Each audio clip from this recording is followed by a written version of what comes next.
call them the glass ceiling or a wall or a bumper. I think that every single person in business goes through this. In my experience, I've hit a lot of those walls, a lot of those bumps, a lot of those ceilings.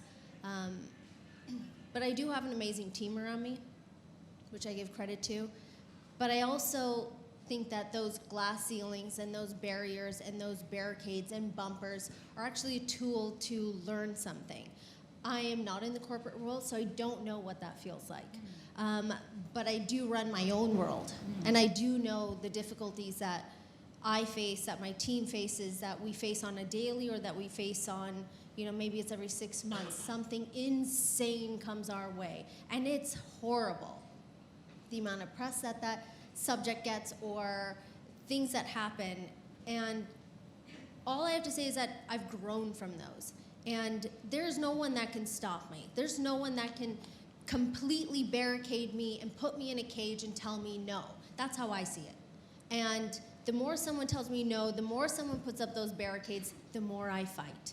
But that's my personality, and I know that there's a lot of women out there that feel like maybe they're alone, or maybe that they can't do it.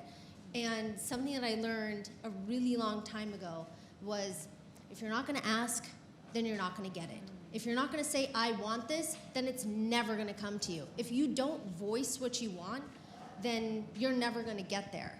Maybe it's more difficult, trying to get into that room where decisions are made, but, until you start saying it over and over again, maybe not your situation, but maybe somebody else's, that as a woman, you have to voice what you want. And then you say, I want this, how am I gonna get there?